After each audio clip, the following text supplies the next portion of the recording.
We understand that these times remain challenging. CMI continues its mission to make it convenient for you to get premier outpatient care while deliberately making CMI the safe clinic for you and all those who are dear to you. Premier outpatient care is now available in the tip of your hands. With the same unhurried, meticulous attention, you can consult with CMI's broad range of specialists by phone, by video, or in person. For patients who prefer to see their doctor in the clinic, virtual patient screening for symptoms is mandatory prior confirmation of your appointment. We send online health declaration forms for you to fill out.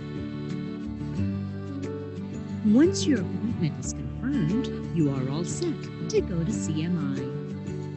Since companions are not encouraged, patients are dropped off at the main entrance of Forest Central, where CMI is located. Kindly keep your mask on at all times. We want you to be safe in our clinic, right from the doorstep. Here are the clinic protocols we have implemented for your protection. Upon entering, your temperature will be checked by our care specialist. As we prepare your suite, you will be seated at our lobby while observing social distancing with other patients. You may get your snacks at our refreshments area, one patient at a time. Disposable cups for hot beverages have replaced reusable cups for the time being. Hand sanitizers and rubbing alcohol are also placed in key areas of the clinic for your easy access. Our doctors, care specialists, and staff are all wearing DOH-compliant personal protective equipment to ensure providing you with premier patient experiences. Your consultation is done in the privacy of a clean and spacious consultation suite. We also ensure to follow new normal processes for your physical therapy sessions and diagnostic procedures. Aside from our dentist and full personal protective equipment, we also use aerosol suction machines and acrylic covers during your dental procedures. If your doctor prescribed medicines, you may veer away from crowded drugstores as we have our pharmacy in the clinic for your convenience.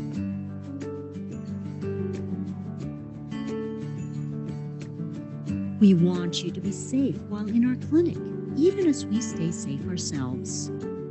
All CMI staff undergo regular COVID-19 surveillance using Roche antibody screening. Lastly, CMI was conceptualized and built with your utmost safety in mind. CMI is on negative pressure airflow, and our high-efficiency particulate-absorbing HEPA filters are built in. Since day one, we have been using UVC lamps to sanitize the clinic in between patients and after clinic hours. Also, our housekeeping staff regularly cleans and disinfects the consult rooms after each patient's use.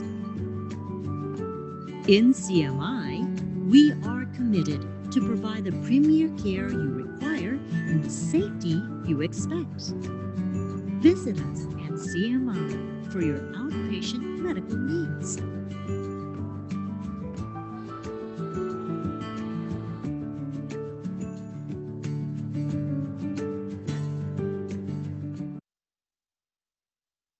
Good morning, everyone, and we hope you are well.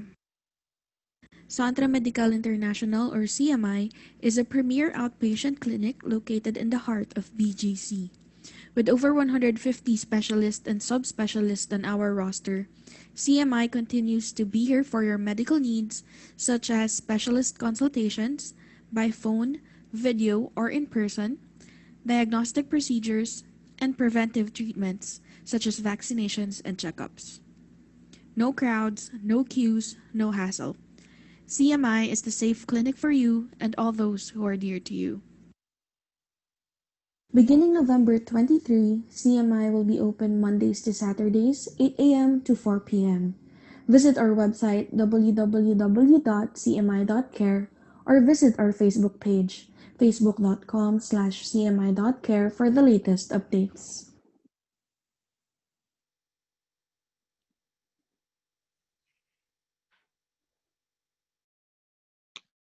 Hello, everyone. My name is John Romero, CMI President, and I wanted to just take a few minutes of your time to thank you for staying with us and joining us for this three-part webinar series on dementia. It's early detection and prevention. Thank you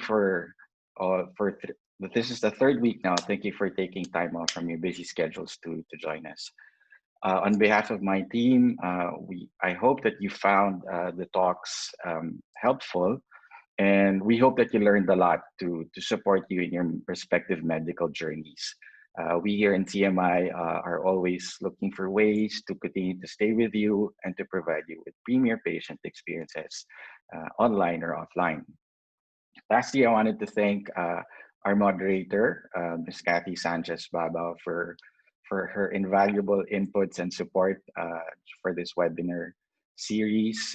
We thank her for shining the spotlight on dementia and for helping us also do the same for our patients and their families. So without further ado, I'd like to introduce you to Ms. Cathy Sanchez-Babao. We know her as a prolific writer and a journalist, a grief counselor, a talk show host on FB and YouTube. And as of yesterday, she is now a mother to a newly minted licensed physician. So ladies and gentlemen, Ms. Cathy Sanchez-Babao.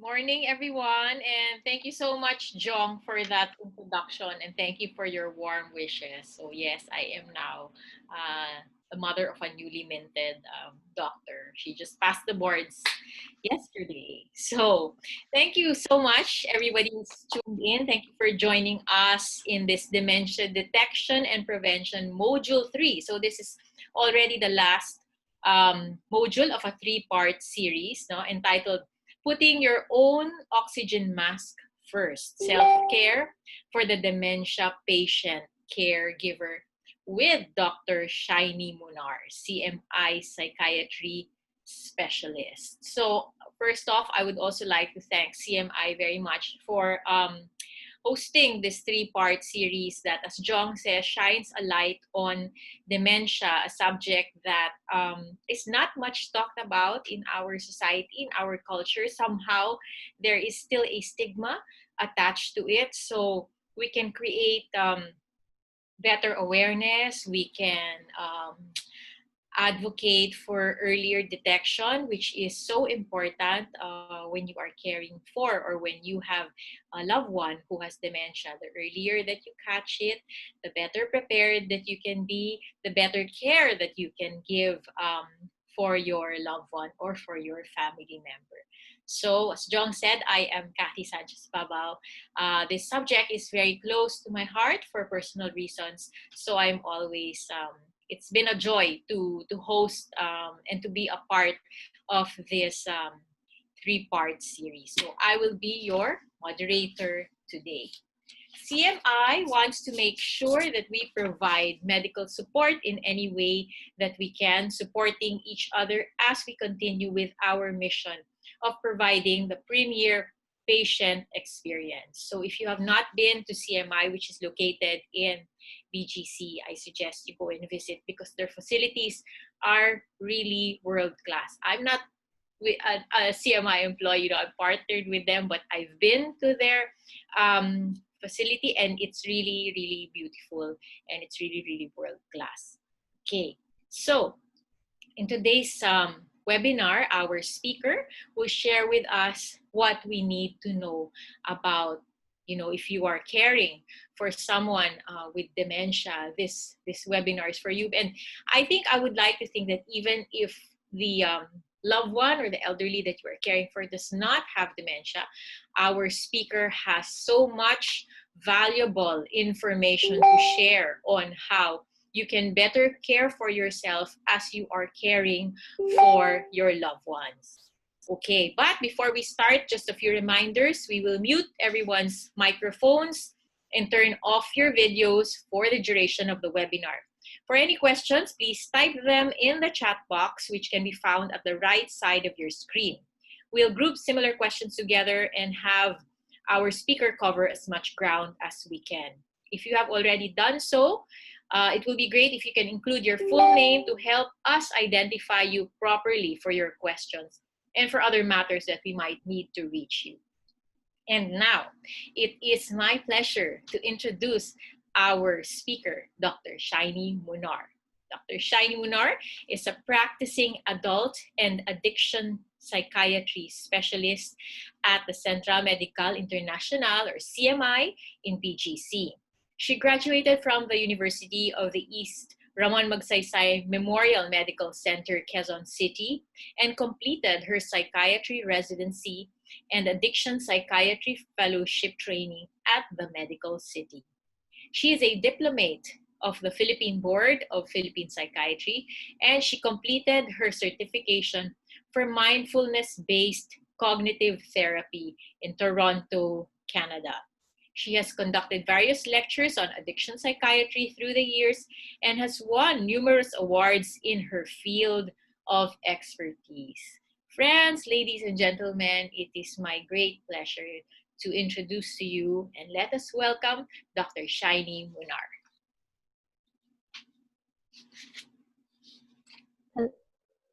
Hello, everyone. It's a pleasure for me to be here today to share with you a valuable topic. So just allow me to share my slides. Okay, so today we'll be talking about self-care for the dementia patient caregiver. And I would have to say this topic is quite close to my heart, as I'm also one of those people who have a lived experience of taking care of someone who suffered through dementia. So a brief overview of what we'll be discussing today: defining the family caregiver, signs of dementia caregiver stress, some tips to manage this dementia caregiver stress, and how to help a dementia patient caregiver. So who is this family caregiver? So usually, a family caregiver is also referred to as an informal caregiver. They are unpaid family member, friend, or neighbor who provides care to an individual who has an acute or chronic condition and needs assistance to manage a variety of tasks. So this can range from bathing, dressing, taking medications, up to tube feeding and ventilator care. But one thing that we fail to notice is that these caregivers are actually invisible second patients as well, because they often need help to learn how to become competent, safe volunteer workers who can better protect their family members from harm. Now, usually when a caregiver is met with a diagnosis of a loved one with dementia or Alzheimer's disease, they usually feel unprepared, right? It's something that's shocking. It's not something that you sign up for. So they begin with inadequate knowledge to deliver proper care, and usually they receive little guidance from the formal healthcare providers. And numerous studies have reported that actually when you care for a dementia patient, it is actually more stressful than caring for a person with a physical disability. So there are studies that have shown that these family caregivers usually consume 3 to 6 hours a day with the person with dementia and about 3 to 9 hours assisting with their activities of daily living. Now, it's suited, our analogy, the airplane oxygen mask, because this analogy rings true for caregiving. Caregivers often neglect their own health in order to assist their family members. So about 44% of caregivers report that they don't even maintain a healthy lifestyle. And this includes, healthy diet, exercise, and socializing. So what is the typical profile of a dementia caregiver? It's usually a middle-aged or older female child or spouse of the person with dementia. About 71% of caregivers are actually females. But it doesn't necessarily mean that males are not part of this, but the largest proportion are just seen as spouses, and then followed by children and their children-in-law. Now, 50% of caregivers have had their career and finances impacted due to the caregiving responsibilities. And they say that they're less productive at work if they're working.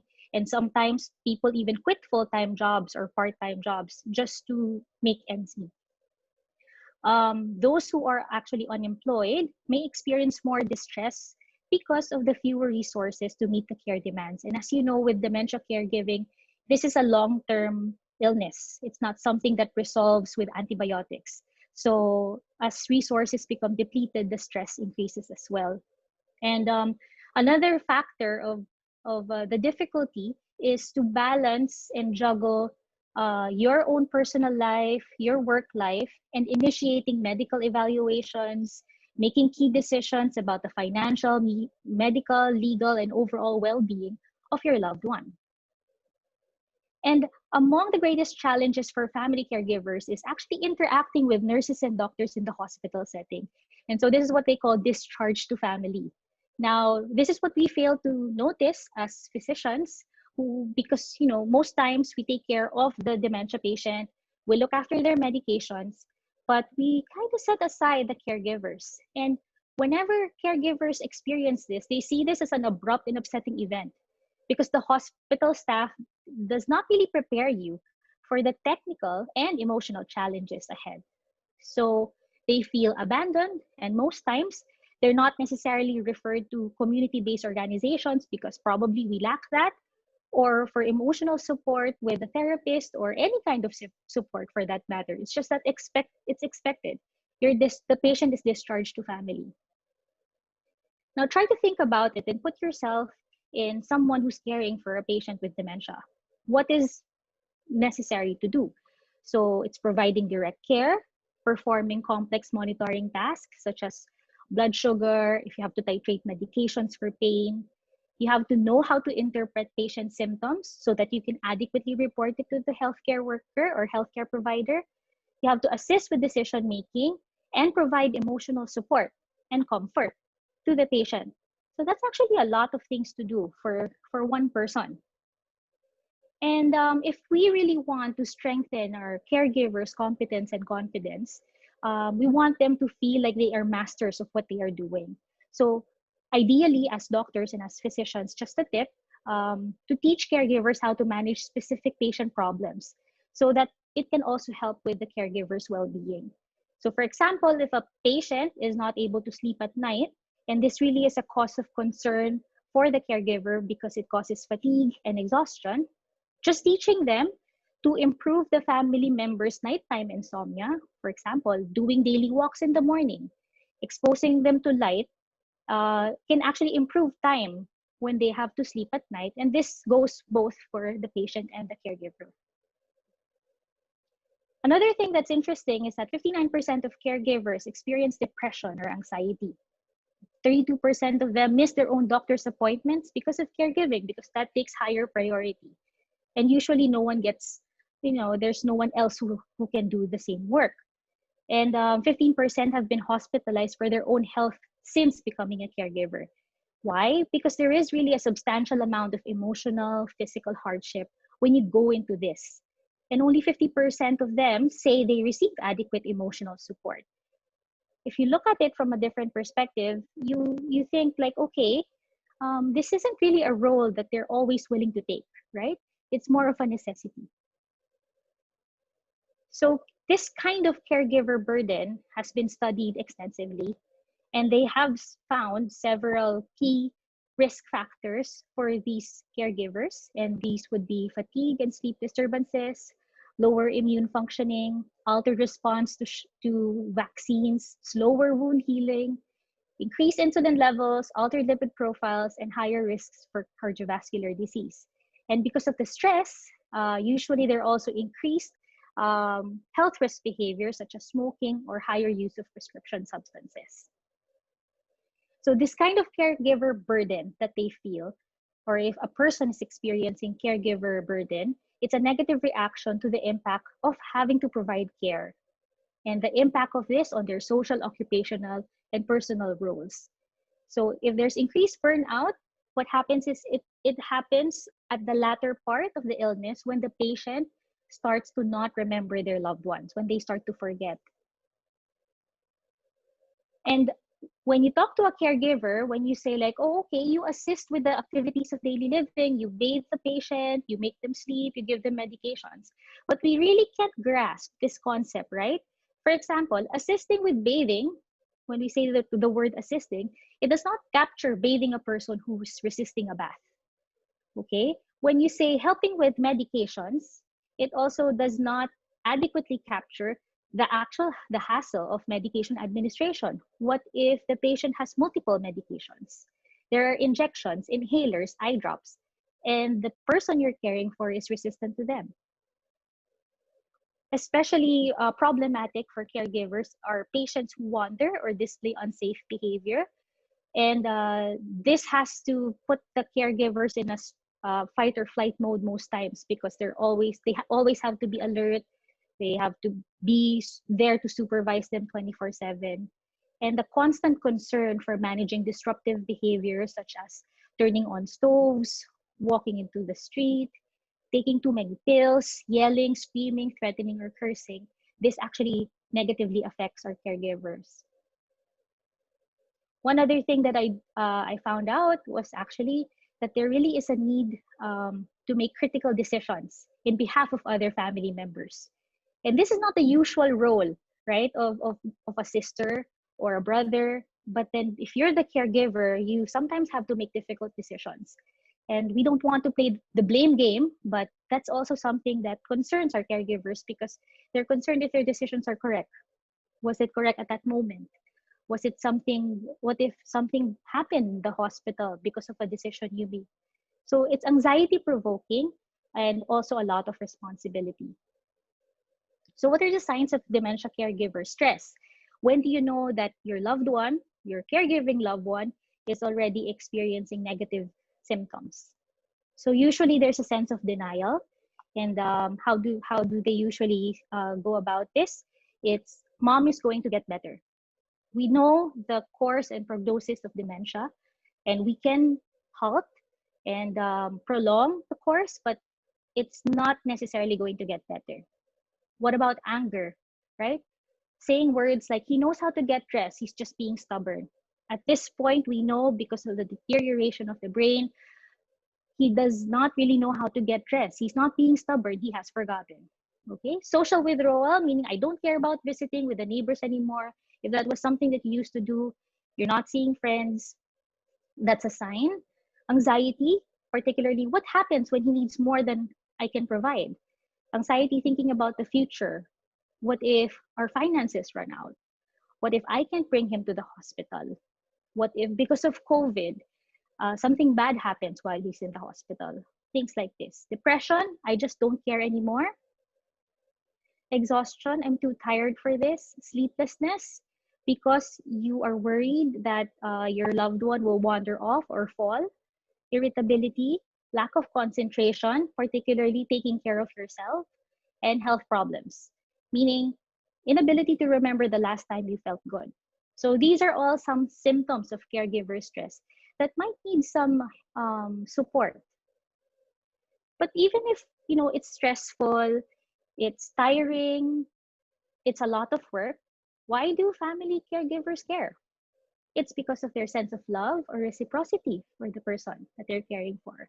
It's usually a parent or an uncle, an aunt, right? Some spiritual fulfillment out of the service that you're giving, a sense of duty. Others may be guilt and social pressures.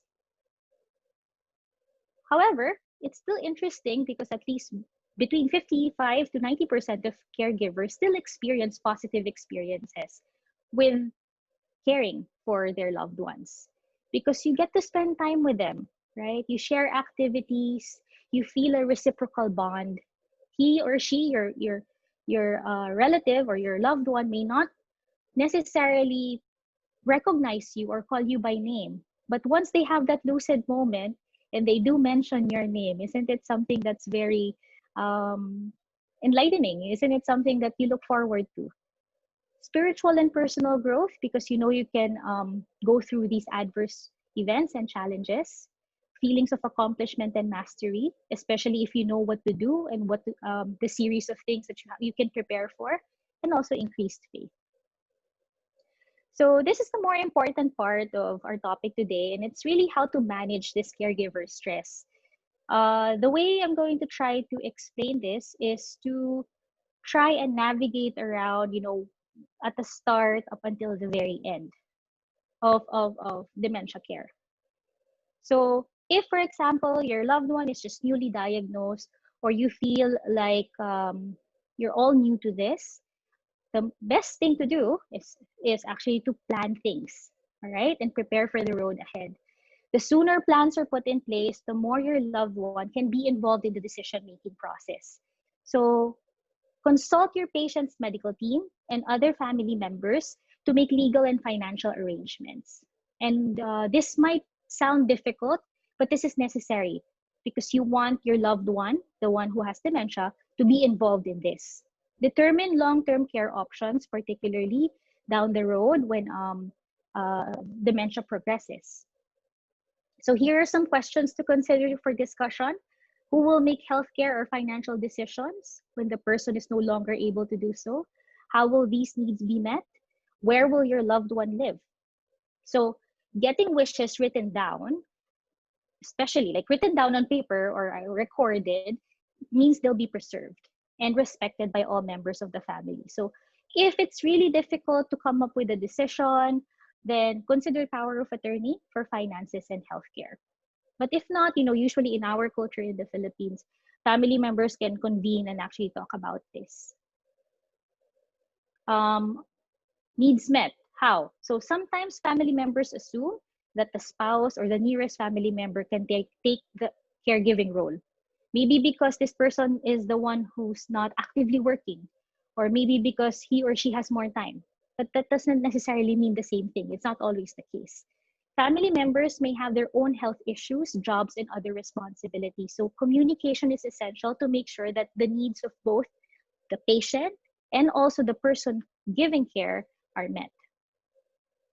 Now, you can also look at it from a perspective of like where this person or where your loved one should live. Is their own home appropriate, right? Is it going to be safe for them? Because if they're living alone, it might be necessary to relocate them or consider a facility with more support. So again, this requires a lot of planning. So if caregivers are not getting the physical and emotional support they need, they wouldn't be able to provide the best level of care and may become overwhelmed. So what we want to do is develop a personal support plan. So self-care is very, very important. This is where we put our oxygen masks on first. So this means to accept help, right? For mundane tasks such as grocery shopping or cleaning, just to free up some time if you're really the one who's doing all of the grunt work when it comes to taking care of your loved one. Take time away to maintain friendships, social contacts, and professional networks. This is still important because your life is not going to revolve around the patient only. You still need to have your own life to live, and it's okay to take breaks. You also need to pursue hobbies and interests that bring you joy. So this is only possible if you actually ask for help. You need to plan for your own care and make sure that you are healthy. So you go to your doctor for regular checkups and make sure that you pay attention to signs and symptoms of burnout, or what we call the caregiver burnout. Maintain a balanced diet by, of course, trying to eat as much fruits, vegetables, and lean meat versus fatty food and food high in carbohydrates. And again, when you can get rest, get plenty of them. Get moving, meaning any kind of physical activity that helps you reduce stress and improve your overall well-being is important. So aim for at least 30 minutes of exercise on most days.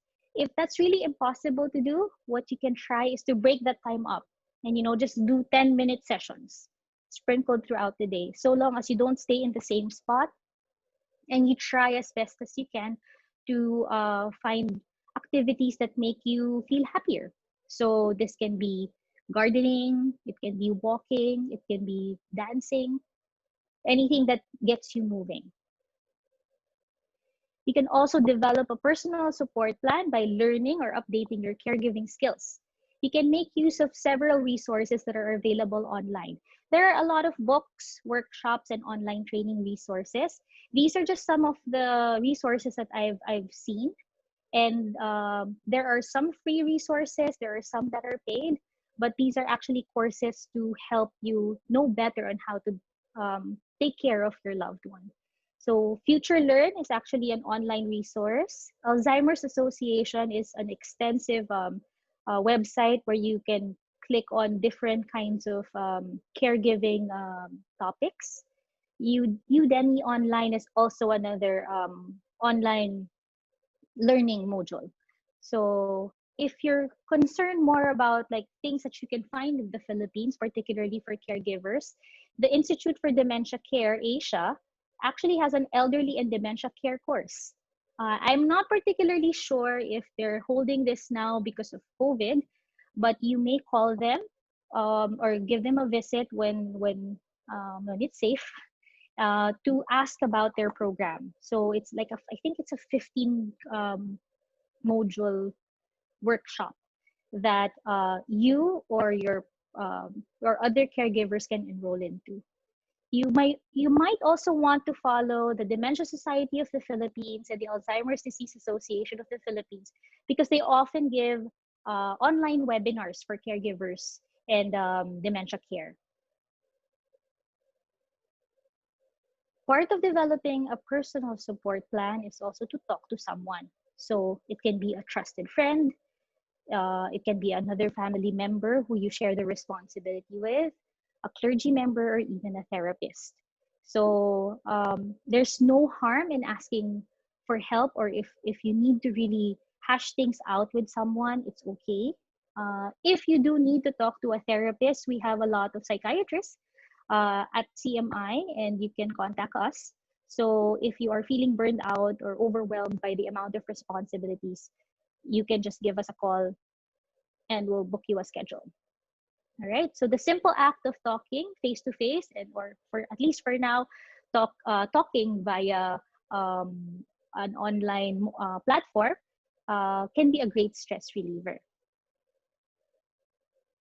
It's also important for us to practice what we call relaxation techniques. So to combat stress and boost mood and energy levels, we have to activate the body's natural relaxation response. When we're so stressed, sometimes we forget about ourselves. That's what we mentioned a while ago. We also forget about how to relax or how to how to sleep. Simple things like that. So when you say deep breathing exercises, what you can try to do is to just sit down, basically. Close your eyes. Maybe that's something we can do right now, actually. I need you to sit down. I need you to close your eyes, to have both of your feet planted firmly on the floor, your hands on your lap. And then right now, just breathing in and out without having to change the breath.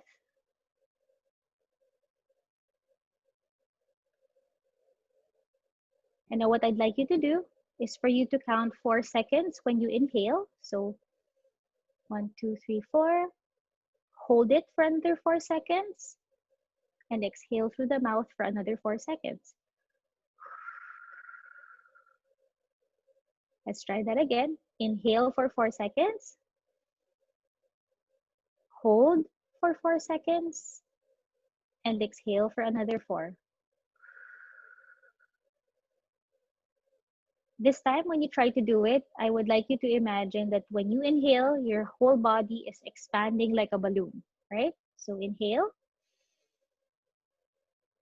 hold, and now your whole body deflating like a balloon. So how do you feel right now? This is simple, right? It's 4 seconds inhale, 4 seconds hold, 4 seconds exhale, and hold again. So it's just all 4 seconds. Now what this does is it regulates your blood pressure and heart rate. Doing this for just 2 minutes in a day actually helps lower down your blood pressure and lower down your heart rate. So there are other breathing exercises available. There are apps online that you can try to check. So there's Insight Timer, there's Calm app, the various sources. And the whole point of deep breathing exercises is just really anchoring ourselves in the present moment. So when things get very overwhelming, it's hard to think, there are a lot of decisions to make. Give yourself just 2 minutes, 2 to 5 minutes to breathe, and you'll notice that your mind is a bit more clear, your breathing is more regular, and your heart rate has decreased. Okay? When we say visualization, it's really more of like imagining a place that you call your safe space. And when you're in this safe space, just imagine that you're there and you use your five senses. For example, what do you see in this safe space? What can you hear? What can you touch? What can you smell if there's any? So our imagination actually can transport us to a vacation if that's what you want. So visualization is another technique. Meditation is a formal practice. And again, the apps that I mentioned a while ago can give you some direction, especially if you're just starting out. Yoga is a different kind of movement meditation, and there are a variety of yoga exercises, but of course it would depend on your preference. So these are things that you can explore. There are various relaxation techniques. Just see what works best for you. Okay, tip number 3 is to cope with changes in communication. So as we know, as dementia progresses, you'll notice changes in their communication levels. They might have trouble finding words, there's increased hand gestures, they easily get confused, and there are inappropriate outbursts. But what I can assure you is that these are all normal. It's just really part of the disease process. So some helpful things to do is to avoid becoming frustrated. Even if it's so hard, you have to empathize and remember that your loved one can't help their condition. And what we want is for them to feel safe rather than stress. And if you really feel like you can't handle it anymore and your fuse is about to break, then step out, have someone else sub for you, and just give yourself some time to breathe. Keep communication short, simple, and clear. Give one direction or ask one question at a time. So no multiple questions, because that can be very confusing for your patient or for your loved one. You can tell your loved one who you are, even if they appear to be in doubt. They will forget, but don't take it personally. It's not because they don't love you or because they do not care. It's just part really of the symptoms of dementia. If you want them to recognize themselves, you have to call them by name. You can also try to speak slowly so that they can process what you're saying. Use close-ended questions. So what does this mean? Close-ended would be yes or no questions. So instead of saying, did you like that? Did you enjoy that beef? The beef at dinner? You can even, instead of what did you have for dinner? So yes or no questions. You can find a different way to say the same thing if the first time you tried it wasn't understood. So simpler statements with fewer words would help. Use distraction when something will upset them. So for example, where is my mother? All of a sudden they're looking for their mother. It may be better to say she's not here right now versus saying she died 20 years ago. So there's it might be more distressing for them if we mention that she died 20 years ago. Use repetition as much as necessary. This is going to really test your patience, but you have to go through things over and over because they usually can't recall. And use techniques to attract and maintain your loved one's attention. You can smile, you make eye contact, you use gestures to touch them on their face, on their hands, and other kinds of caring, compassionate body language. What we would like to avoid are saying things like, do you remember? Or try to remember. Why did you forget? Or how could you not know that? So this causes a lot of stress for them. Imagine not being able to remember the important things and then being questioned about it. That also causes a lot of stress. You can ask questions that challenge short-term memory. So, do you remember what we did last night? And the answer will likely be no. So Don't ask those kinds of questions that can be very humiliating for your loved one. Don't talk in paragraphs. Instead, just say one idea at a time. And don't point out the person's memory difficulty, right? We already know that they're having trouble with their memory. So don't say like, I just said that, or I just told you that. Okay, don't talk in front of the person as if they weren't present. Most people think that, oh, because they're senile or they're forgetful, they won't really know what I'm talking about. But actually, you don't know if they're in their lucid state when you're talking something, you're talking about them. So make sure that they're included in the conversation and when they are physically present.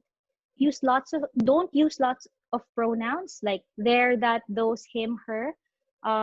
Just say it very specifically. Sit in that chair, stay here, so it's easier to understand. Don't use slang words or unfamiliar words, and don't use baby talk, right? A person with dementia will feel angry or hurt if they feel like they're being talked down to. Also, don't use sarcasm or irony, even if you're trying to be humorous, because it can again hurt them and confuse them. So when we take care of a dementia patient, usually what we want is to develop a day-to-day routine. And part of it is making a general routine to keep a sense of structure and familiarity. So consistent daily activities such as waking up, meal times, bathing, dressing, receiving visitors, all these help the patient with their orientation. So let them know what to expect, even if you're not sure if they'll understand. Use cues to establish different times of day. I think we've mentioned this earlier. And for example, in the morning, you can open the curtains to make sure that they know that it's daytime so that the sunlight is in. And in the evening, you can put some quiet music to indicate that it's bedtime. So we help them orient themselves through the day, because even the time, it's going to be hard for them to understand that. Involve them in daily activities as much as they're able. So, for example, they may not be able to tie their shoes, but if they're able to put their clothes in the hamper, that's something that should be celebrated. Or if they used to like gardening, they can't hold clippers to cut plants, but they can still be involved in watering, things like that. So we just have to temper our expectations and make sure to just work with the level of where they are at that moment. So we also want to plan activities. And when we plan activities, we start with the person's interests. How do you know that? You can ask family about the interests of your loved one, what they used to have. So I remember my grandfather actually, who liked the news. He used to love reading the newspaper in the morning, but when the dementia started, he was unable to do that. So what we did was to turn the TV on to make sure that he gets to watch the news. We're not particularly sure if he understands what's happening, but we knew that was part of his routine. So that was his interest, and we continued that.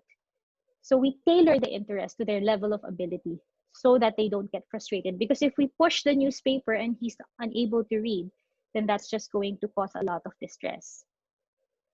You can vary activities to stimulate different senses, such as sight, smell, hearing, and movement. All right. So, you can try to sing songs, tell stories, and some tactile activities that involve painting, gardening, or playing with pets, or playing with grandchildren. That's another thing. Plan activities outdoors. I know this is quite difficult now because of COVID-19, but when it's safe, still try to go for a drive, visit the park, take a short walk, even if it's just in your balcony. Make sure that they actually have visitors and are able to attend some social events. So visitors can be a rich part of the day for someone with dementia. They may not necessarily remember, but it's still something that can give you some free time as well. So plan visitors at the time of the day when you know your loved one can best handle them. Usually, there's this what we call sundowner effect. And most people with dementia start to feel agitated or very distressed at the latter part of the day. So most visitors would be better handled perhaps during lunchtime when they're more awake. It depends on the patient. Offer your visitors communication tips if they seem uncertain how to communicate with your loved one.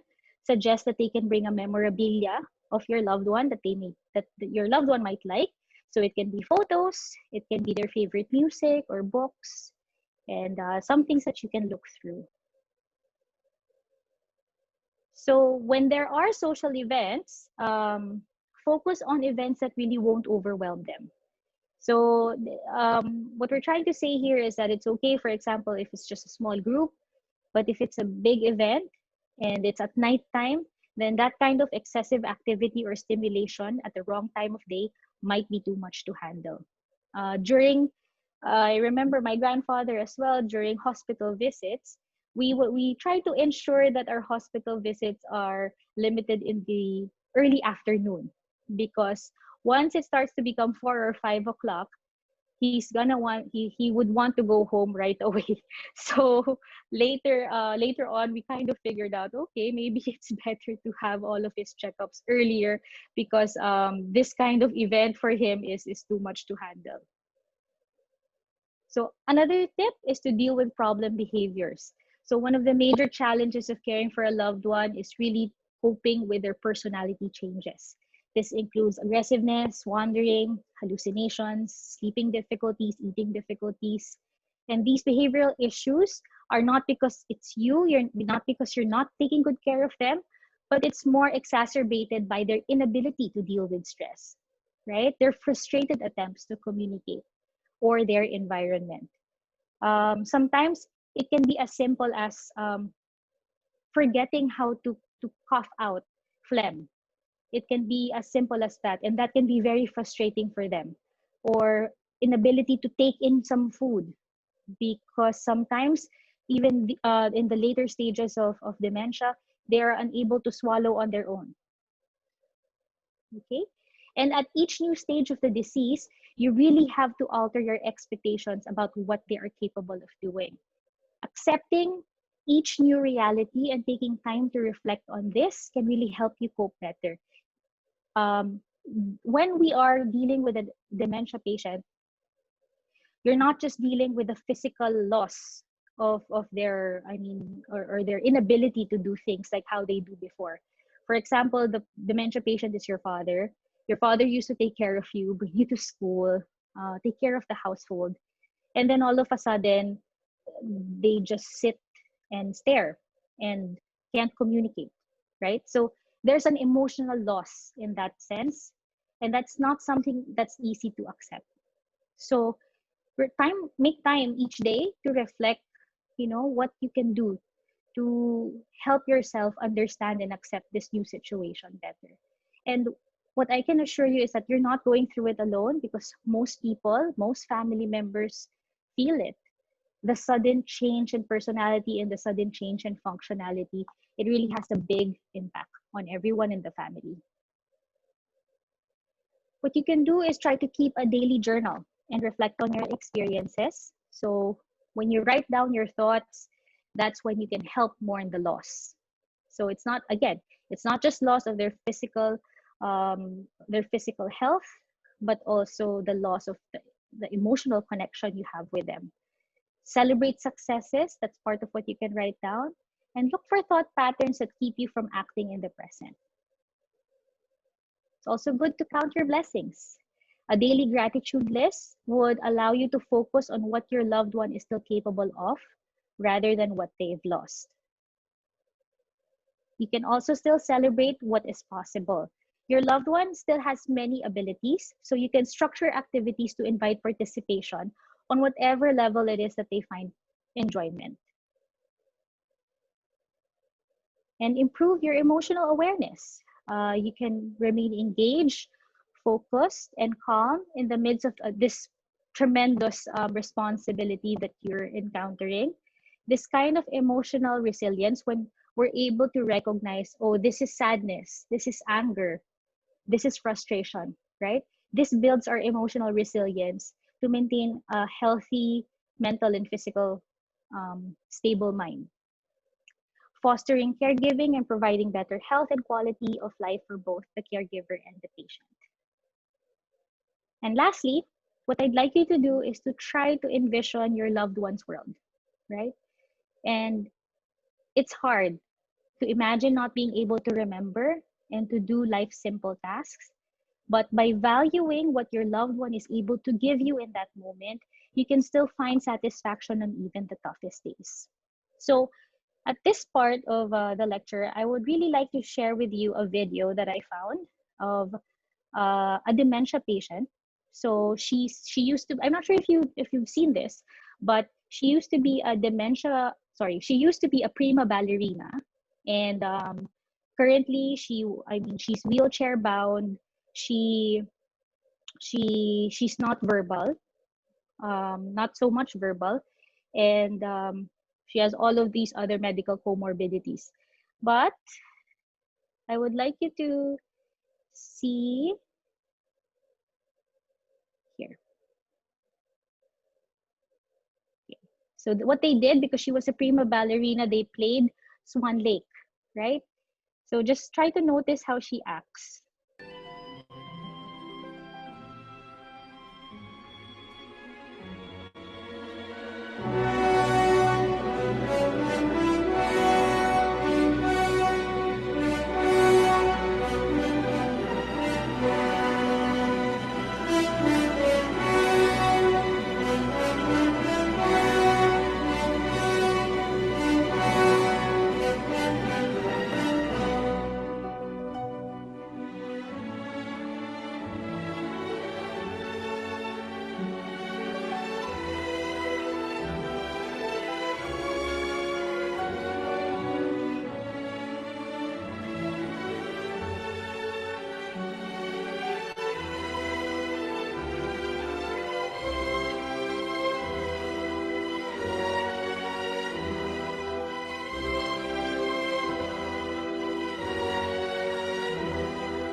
Okay.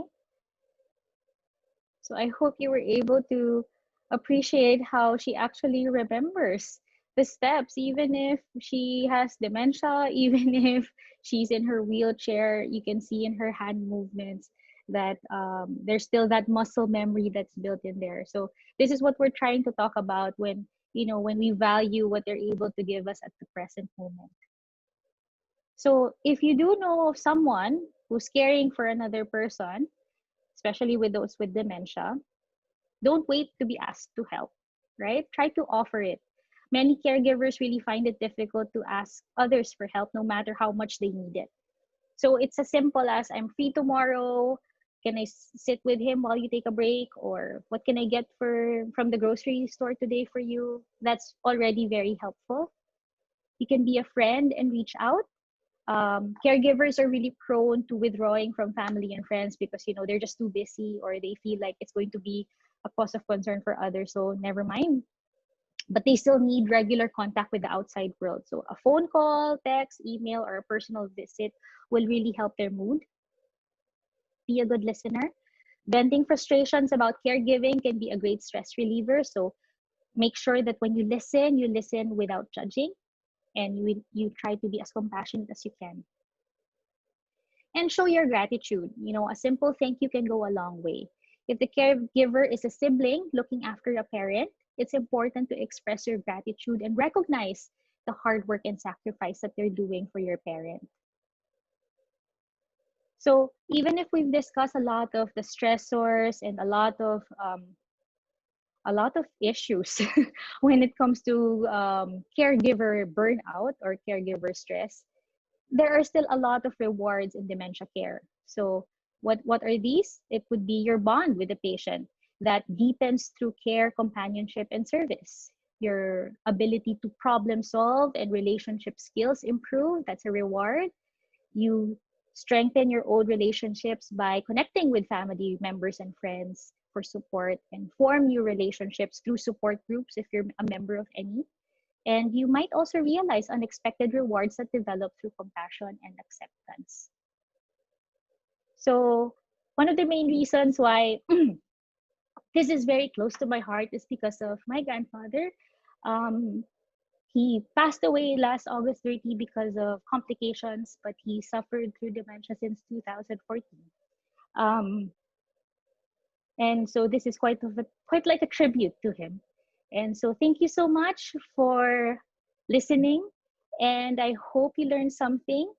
Um, Self-care for dementia patient caregivers are really important because we give our lives for the people we love.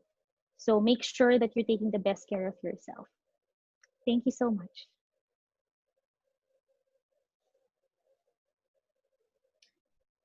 Thank you so much, Doc Shynney. That was, I'm sure your grandfather is, very proud of your sharing this morning. That was really a very, very informative lecture, and I like, Thank you. I love how you paid tribute to your lolo. So thank you for that. And now we have so many questions from our audience. So, kasi ang galing. So, let's get started. It's really excellent. Okay, first question.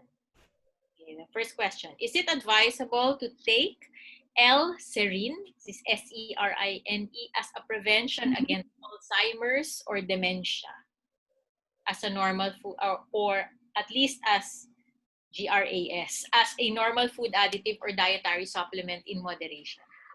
All right, so I'm gonna have to revert this question to the experts in neurology, because right now this is beyond my realm of expertise. I don't want to give any wrong information out there, so it might be best to talk to your neurologist about this, or your geriatrician. That might be more informative. Right. Yeah. Okay. And CMI has a lot of neurologists. Yeah, exactly. To consult with. Okay. Next question. If the family can afford it, do you advise having at least 2 caregivers and for them to take shifts? Yes, I do, actually. Especially dealing with a dementia patient who's already bedridden, it's quite important that there are shifts when it comes to the care. Doing 24-hour shifts is just a little bit too much, especially when all the basic needs are expected from you. So if you are able to do so, you can hire a caregiver, particularly at night. That's what we did with my grandfather in the past. We hired initially a caregiver at night, and then when things got really complicated, we had 2 caregivers to take shifts. And then everything else, when it comes to medications, when it comes to doctor's appointments, it's the family members who take charge. So that's how it. Yes, definitely. If you can outsource, why not? Okay. What can I do to make my dementia patient loved one not feel that I am feeling exhausted and tired? Okay. There's really no particular way to convince them that you're not, because if you really are, then that just is an indication that you need a break, right? So when you feel like, okay, I think my loved one is already noticing that I'm tired, it just means that you may need some rest. So get someone, to alternate with you. It doesn't have to be the whole day if that's what you're afraid of. If you're really the main person to do all of the dressing, bathing, and medications, just a couple of hours of sleep will help. So there's really no way to convince them. They'll probably know during those lucid moments. So take a break. That's the best way to go about it. That's right. Hindi bawal mag-breaks, as Doc Hindi Shynney. bawal. It's okay. Yeah. Okay, so this question you sort of answered already, but maybe you can just give like a quick summary. How do I continue to live my life in spite of my loved one having dementia? Mhm. That's a very difficult question because it's actually a very common thing that's happening. You live your life by giving yourself some time, right? Um, I know there's a lot of devotion and a lot of what do you call energy that's required when you take care of someone you love. But again, ask for help. It's not wrong to ask for help, even if it has been a long time that you're taking care of a parent or a grandparent. There's still that opportunity for others to help you out. Just let them know you need it, because you still need that. You're, as what we mentioned a while ago, patient caregivers are more prone to depression and anxiety if they're unable to live their personal lives and have their personal goals, right? You've already given up so much, so it's okay. Again, so yeah. True. There's no shame in asking for help. Sometimes, No. diba, people also are willing to help. You just have to ask. That's so true. Right, yeah. Others feel like, particularly maybe some family members feel like, oh, okay, she or he can manage that. So it doesn't come to mind for me to give help, right? And then the caregiver who's doing the grunt work um, feels unsupported, but it's actually more of lack of communication. So it's better to ask for help. Okay, how can one better prepare for the grief and emotional side effects of witnessing the incremental loss of a loved one with dementia? Uh, I would have to say it's very difficult to prepare for it, no matter how much you know about it cognitively, how much you understand the disease process. Seeing a person, your loved one, you know, suddenly losing all of these functions, it's heartbreaking. And to actually just acknowledge in that moment that, you know what, I am vulnerable right now. I actually feel scared of losing more of my loved one's functionality or losing him or her entirely. So doing it, like as we mentioned a while ago, to process your thoughts, to write it down, finding ways on how you can be grateful for the things that you can still be thankful for or that you can celebrate, that helps you. So our motto can be just like one day at a time. That's what we can do. We can't think too far ahead into the future. It's just going to bring us a lot more anxiety. So Agree, just one day at a time. agree. Mhm. Okay. Does holiday stress make caregiving for someone living with dementia more challenging? Holiday stress? What does that? Sorry, can you repeat the question?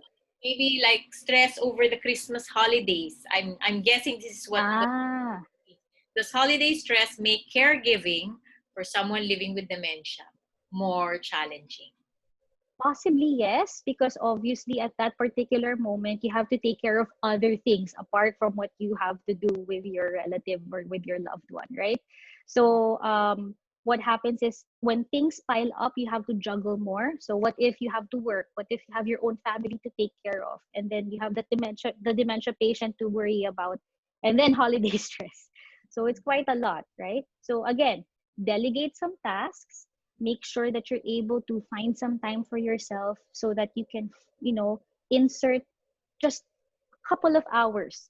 If it's Christmas shopping that's stressing you out, maybe have it delivered. Or, let's try to outsource some help. True. So, Thank you. Thank you. Next question.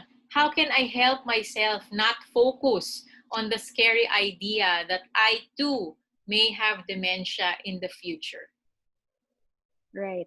This is actually a very common question because we do know that it is highly heritable, right?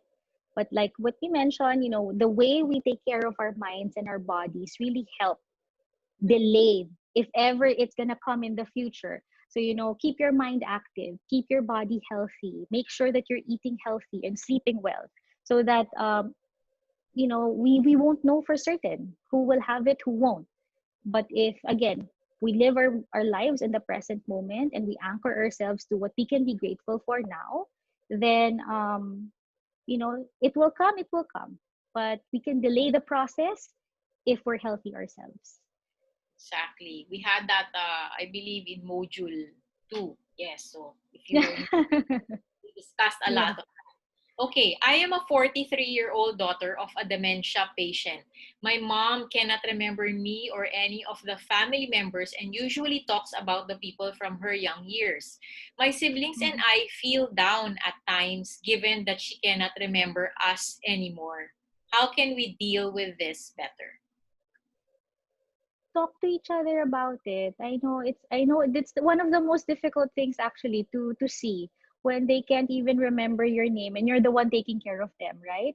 But again, it is part of the disease process that what they are able to retain are earlier years, memories of the earlier years. Like I would like for example with my grandfather, he was a policeman. So he would often see us, but he would ask us to sign his ledger because he used to be a desk sergeant. So he said, sign the paper here. And I'm like, what are you talking about?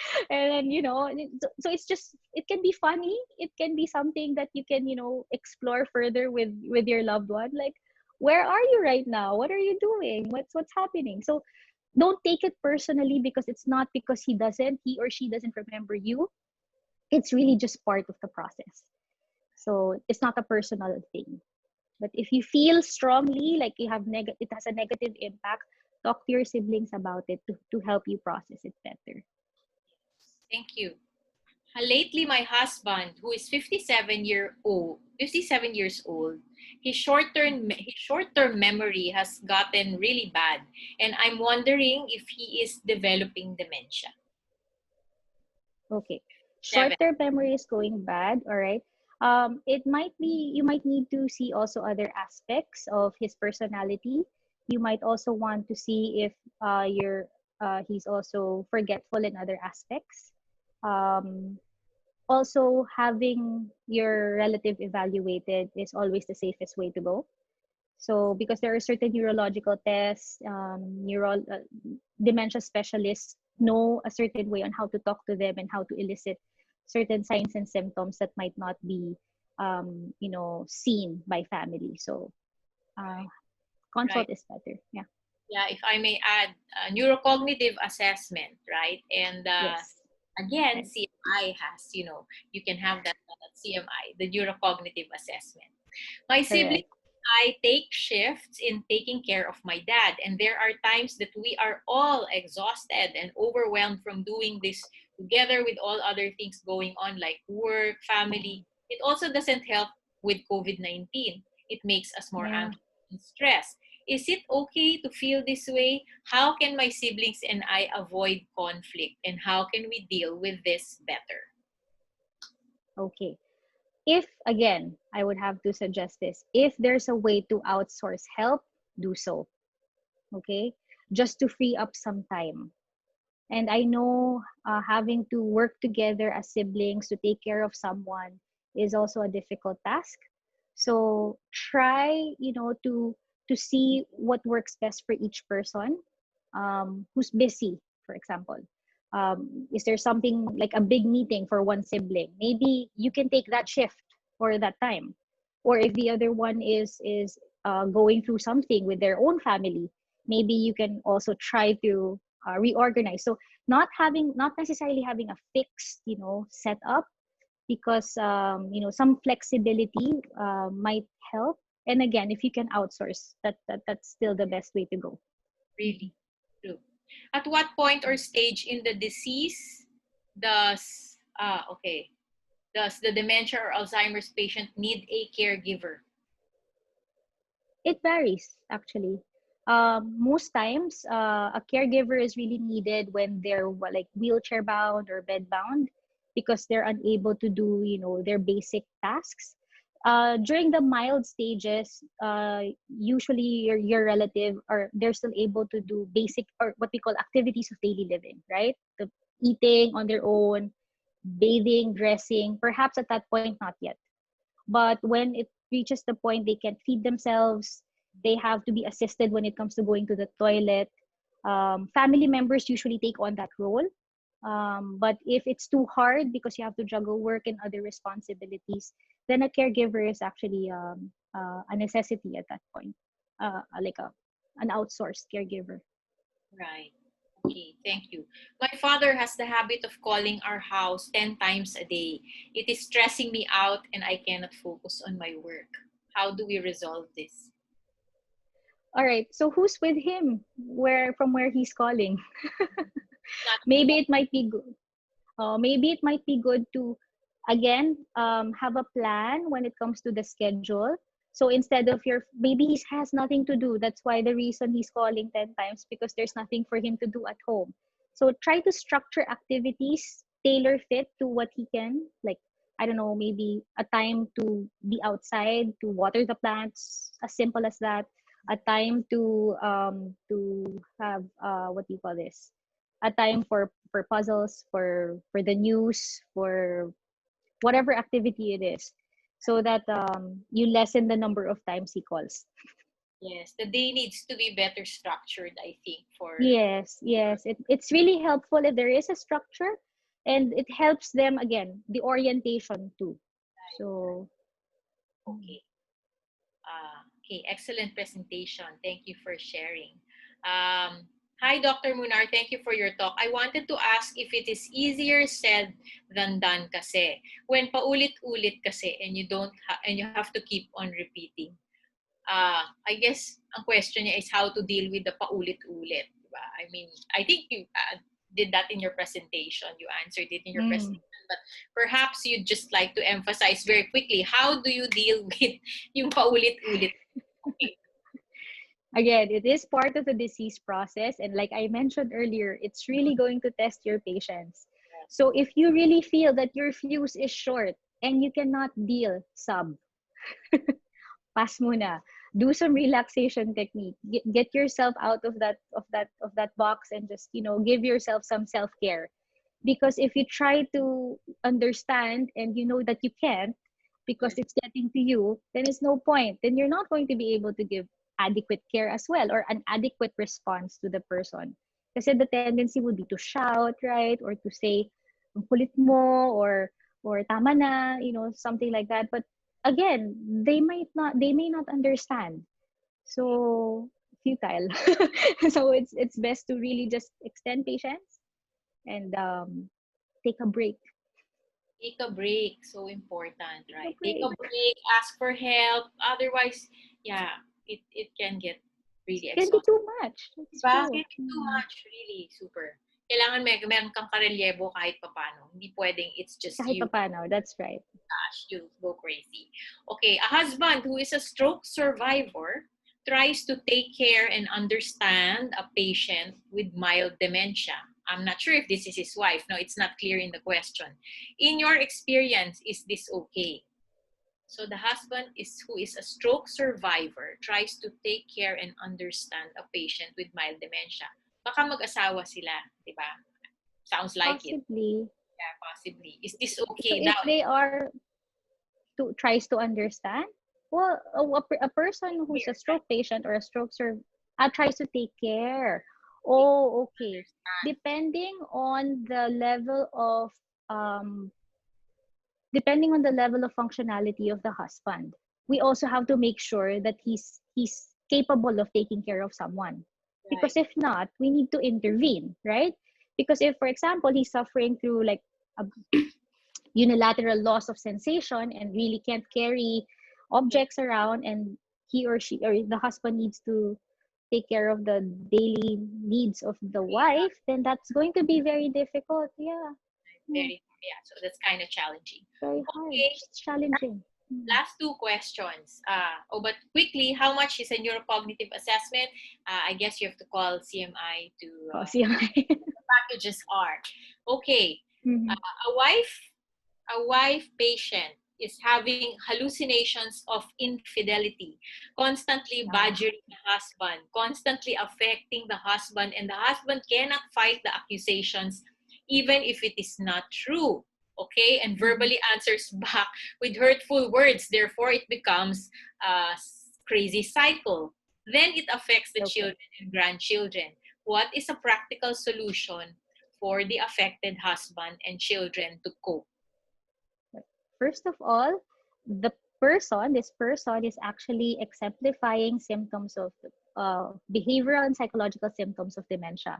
So having psychosis, hallucinations, and paranoid thoughts about infidelity is actually very common. Others even, I've had an experience before. We had a patient admitted, and she started threatening the house help with a broomstick because she felt like she was having a relationship with her 78-year-old husband. So it's obviously it's not true, but you might need to seek consult with a psychiatrist to make sure that these symptoms are controlled. We do have some medications to make sure that they're calmer, or that they're able to calm down from these thoughts. It just means that additional medications might be needed, and if it becomes severe, admission to the hospital is also an option.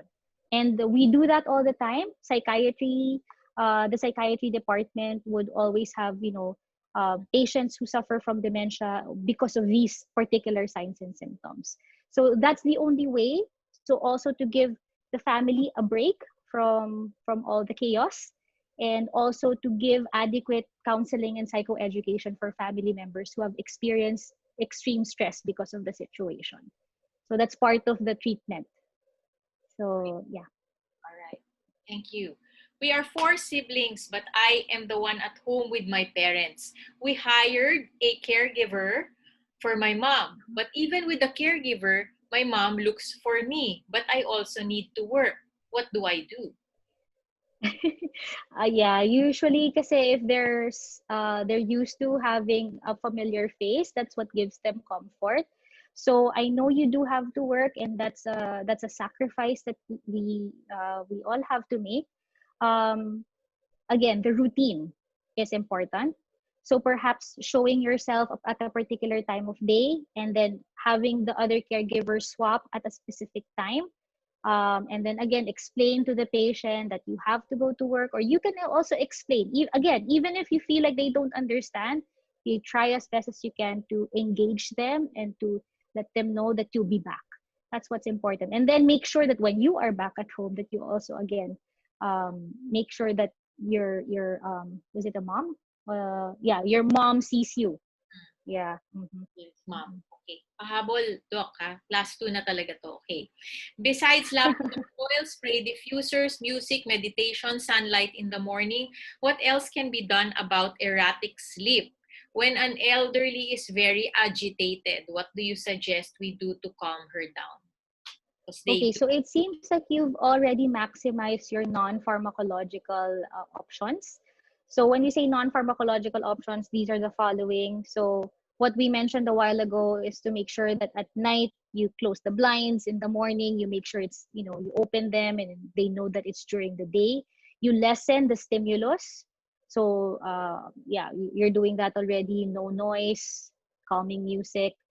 If this is still a persistent problem, again, that's when we go to the pharmacological management of it. You can ask your neurologist or your dementia specialist for what options they can give you when it comes to sleep medications.